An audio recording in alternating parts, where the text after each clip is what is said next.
आज आपण बनवूया उरलेल्या भातापासून भाकरी, खमंग खुसखुशीत आणि मस्त अशी टेस्टीसुद्धा. आणि त्याच्यासोबतच मी तुम्हाला चटणी तयार करून दाखवणार आहे भाजलेल्या टमाटरची. तर मी इथे सुरुवातीला टमाटर भाजायला ठेवलेले आहे गॅसवर आणि सोबतच भाकरीचीसुद्धा तयारी करून घेणार आहे. तर इथे मोठे मोठे 3 कांदे कापून घेतलेले आहे मी. मेथी हिरवी स्वच्छ धुवून घेतलेली आहे आणि बारीक चिरून घेतलेली आहे. इथे सांबारसुद्धा टाकून घेतलेलं आहे, कोथिंबीर आणि गव्हाचं पीठ आहे. पोळ्या जे आपण करतो ते पीठ आहे, नॉर्मल गव्हाचं पीठ. ते आपल्या अंदाजानेच घ्यायचे आहे. आणि मी इथे थोडंसं तांदळाचं पीठ 1 वाटी टाकलेलं आहे. आणि इथे भात होता माझ्याकडे सकाळचा, 1 प्लेट टाकून घेतलेला आहे. तुम्ही 2 प्लेटसुद्धा भात टाकू शकता. थोडंसं ओवा घालायचा आहे, तिखट, मीठ आणि हळद घालायची आहे. ते सगळं साहित्य आपल्या अंदाजाने घालायचं आहे. कुठलंच साहित्य असं मोजून मापून अजिबात टाकलेलं नाही मी. केव्हाही तुम्ही अशा प्रकारची जर भात उरलेला असेल तर तुम्ही भाकरी बनवून खाऊ शकता. मेथी वगैरे नसेल तरी तुम्ही अशी भाताची अशी भाकर तयार करून घेऊ शकता. तर याला थोडंसं पाणी टाकून आपल्याला घट्टसरच असा गोळा तयार करून घ्यायचा आहे अशा प्रकारचा. कांदे भरपूर प्रमाणात टाकायचे. जर कांद्याची पात वगैरे असेल तर अजूनच छान लागेल आपल्याला भाकरी ही. तर टमाटरसुद्धा भाजून झालेले आहेत. तर याची साल जे आहे ते संपूर्ण काढून घ्यायचे आहे टमाटरचे थंड झाल्यानंतर. तर आता मी इथे भाकरी करायला ठेवते, नंतर तुम्हाला हा ठेचा बनवून दाखवते. तर गरम तव्यावर आपल्याला लोखंडी तवा घेतलेला आहे मी इथे. तर थोडंसं तेल शिंपडलेलं आहे हातानेच असं आणि थोडंसं पाणी शिंपडून घ्यायचं आहे, म्हणजे भाकर आपल्या तव्याला चिपकणार नाही आणि पुसून घ्यायचं आहे. तर भाकरीचा गोळा असा हातामध्ये धरून मी थोडंसं थापून घेते याला. नाहीतर तुम्ही डायरेक्ट असं तव्यावर टाकून पसरवू सुद्धा शकता. असं हाताने थोडंसं पाणी लावून घ्यायचं हाताला आणि पसरवून घ्यायचं. आपलं नॉर्मल हे थालीपीठच आहे एक प्रकारचं.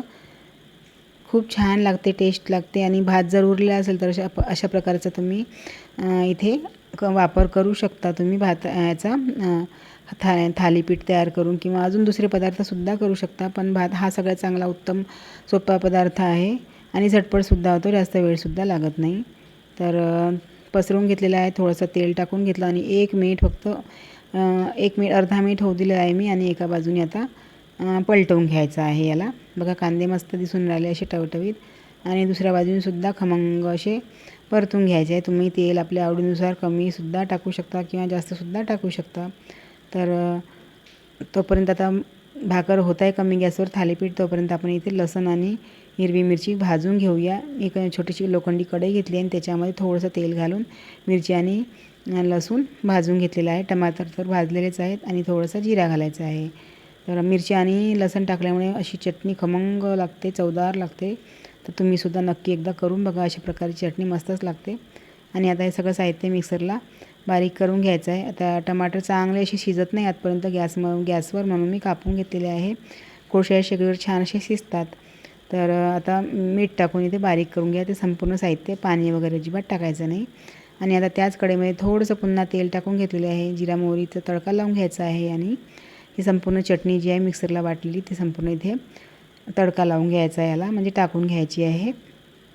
आणि नंतर थोडंसं कोथिंबीर टाकून याला 1 ते 2 मिनिट आपल्याला शिजू द्यायचं आहे. जास्त वेळ शिजवायचं नाही, कारण सगळं साहित्य जे आहे ते भाजून घेतलेलं आहे. तर जास्त शिजवायची आपल्याला इथे गरज पडणार नाही. आणि लोखंडी भांड्यामध्ये आहे म्हणूनच लगेच मी ट्रान्सफर करून घेणार आहे दुसऱ्या भांड्यामध्ये. जास्त वेळ ठेवायची नाही अजिबात. लोखंडी भांड्यामध्ये पदार्थ हा जो असतो तो कोणताही पदार्थ. तर आता चटणी झालेली आहे आपली आणि इकडे ही भाकरसुद्धा होऊन राहिलेली आहे. तर भाकरीला पुन्हा एकदा पलटवून घेतलेलं आहे मी. आणि अजून थोडंसं वरून तेल लावून घेतलेलं आहे. कमी गॅसवर केली तर आरामात छान अशी भाकर खरपूस आपली तयार होते. थोडीशी अशी कुरकुरीतसुद्धा होते. तर दोन्ही बाजूनी खमंग अशी मी थालीपीठ जे आहे ते शेकवून घेतलेलं आहे. आणि बघा चटणी आणि भाकर म्हणा थालीपीठ म्हणा खूपच छान झालेलं आहे. तर तुम्हीसुद्धा तुमच्या मुलांना करून देऊ शकता. मेथी वगैरे टाकली आहे तर त्याच्यामुळे पौष्टिकसुद्धा होईल हा.